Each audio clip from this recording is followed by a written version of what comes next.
Shalom sahabat doa dan sahabat iman di mana saja berada. Merupakan satu kebahagiaan buat saya untuk kembali boleh ada dan membagikan firman Tuhan yang bisa menguatkan kita di dalam situasi pandemik saat ini. Karena saya juga mengerti dan mengalami betapa kondisi pandemik ini tidak mengenakan. Tetapi percayalah bahwa janji Tuhan ya dan amin. Tuhan yang adalah Allah Juru Selamat kita di dalam Yesus Kristus menjaga, menyertai, memelihara dan melindungi kita. Firman Tuhan saya beri judul kali ini, diubahkan, dipulihkan. Saya ambil dari Lukas pasal 19 ayat 1 sampai 10. Di Amerika Serikat, tepatnya di New York tahun 1916, ada seorang bapak yang bernama John Davidson Rockefeller. Dia dinobatkan di usia 53 tahun menjadi seorang yang sangat kaya sedunia. Bukan hanya se-Amerika, tetapi sedunia. Ditaksir kekayaannya adalah 4 kali lebih besar dari Bapak Bill Gates. Kita bisa bayangkan betapa luar biasa kaya Bapak John Davidson Rockefeller. Sahabat doa, sahabat iman. Di dalam kehidupan Bapak John Rockefeller ini, rupanya karena dia itu merasa diri dia kaya, dia itu jarang tersenyum kepada orang.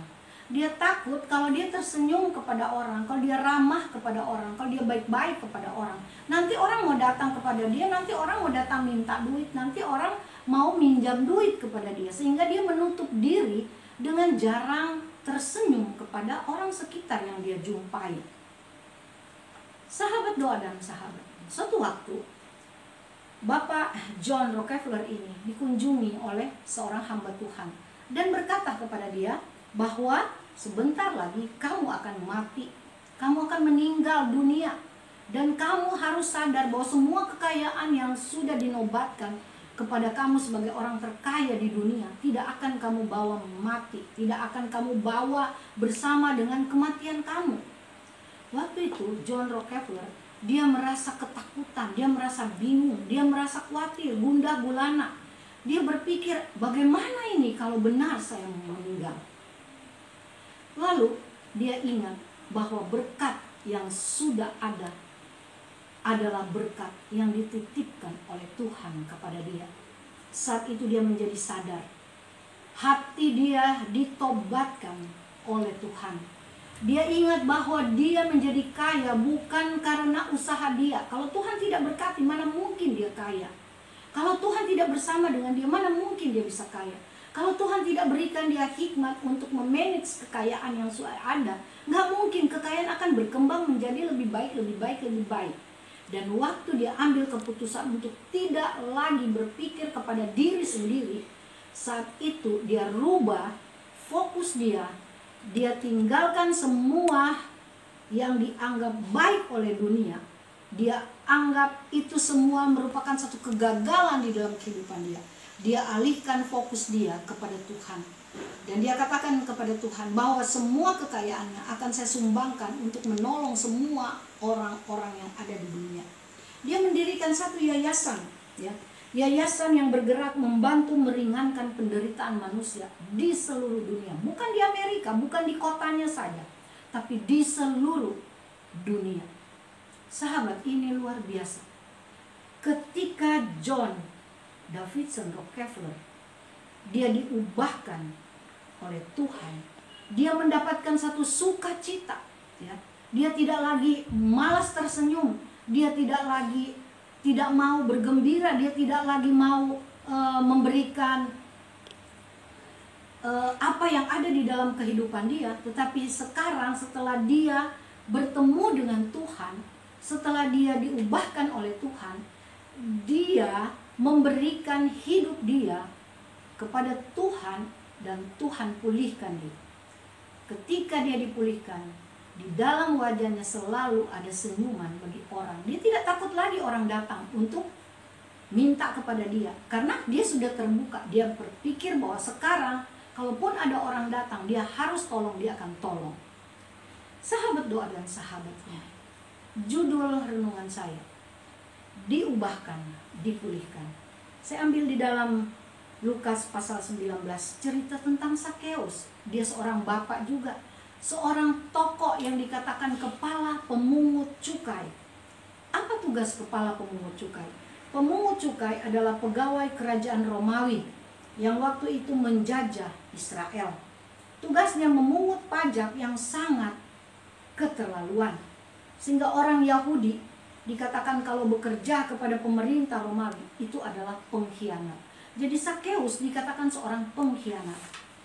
Di dalam cerita ini, Sakeus, Lukas 19 ayat 1 sampai 10, dikatakan Sakeus, dia itu ketika mendengar bahwa Yesus akan masuk ke kota Yeriko dan akan berjalan melintasi kota di mana Sakeus ada, Sakeus begitu punya kerinduan yang besar. Dia ingin melihat akan pribadi Yesus, karena dia sudah dengar bahwa Yesus orang Yahudi sangat mengasihi semua orang, tidak pilih-pilih, dan selalu baik, selalu menyembuhkan orang, yang buta dicelikan, yang lumpuh bisa berjalan, yang tuli bisa mendengar, ya. Dia sudah mendengar semua itu. Karena peristiwa ini terjadi beberapa hari lagi, waktu itu Yesus akan disalibkan.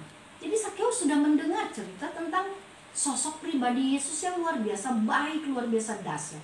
Sehingga waktu Sakeus tahu Yesus akan lewat, dia katakan di dalam ayat ketiga, dia berusaha untuk melihat orang, siapakah Yesus itu.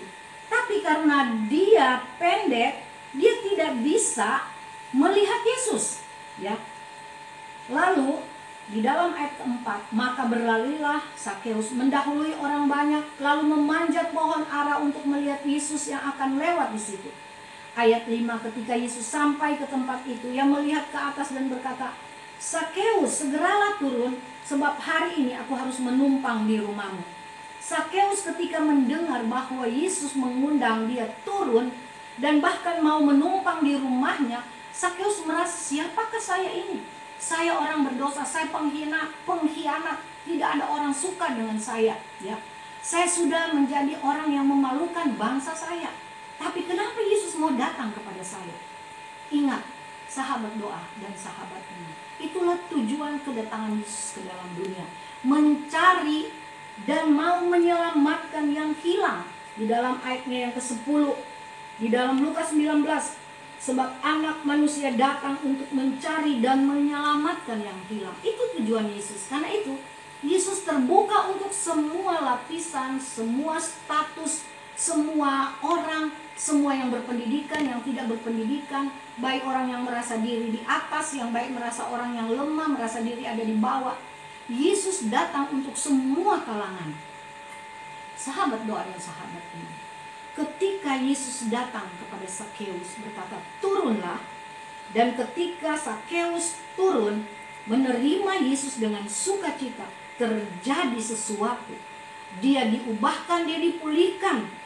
Di dalam ayat ke-8 Sakeus berkata, tetapi Sakeus berdiri dan berkata kepada Tuhan, Tuhan, setengah dari milikku akan kuberikan kepada orang miskin, dan sekiranya ada sesuatu yang kuperas dari seseorang, akan kukembalikan 4 kali lipat.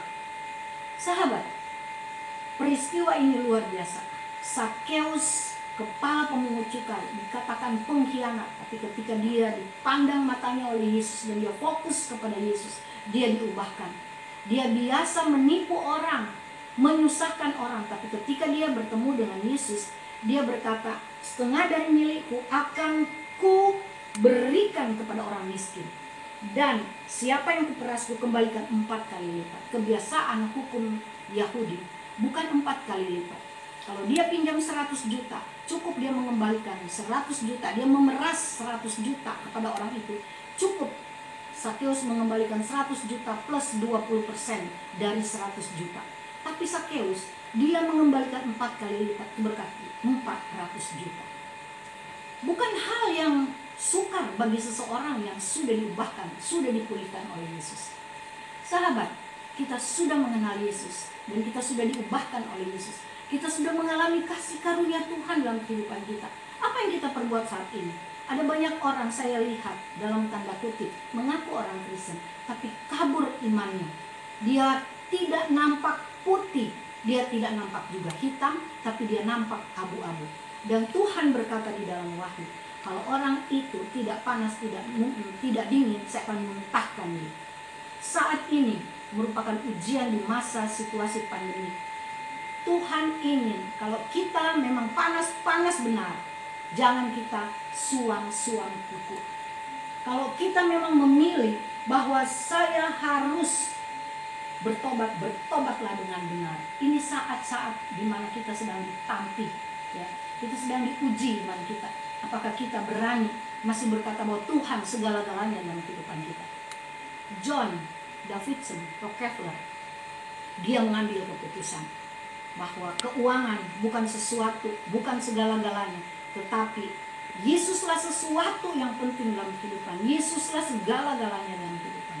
Begitu juga dengan Sakeus. Yesuslah segala-galanya. Yesuslah sumber sukacita. Biar orang tidak suka kepada dia, tapi Yesus suka kepada dia, terjadilah sesuatu. Dia diubahkan, dia dipulihkan. Sahabat, apa perubahan yang terjadi dalam kehidupan kita ketika kita diubahkan, ketika kita dipulihkan, ketika kita mengalami kasih Tuhan, ketika kita dijamah oleh Tuhan?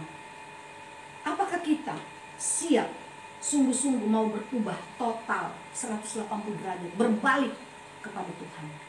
Biarlah firman Tuhan memberikan kekuatan kepada kita. Jadilah sungguh seorang yang diubahkan, dipulihkan untuk dipakai menjadi alat memperluas kerajaan Tuhan. Tuhan memberkati. Amin.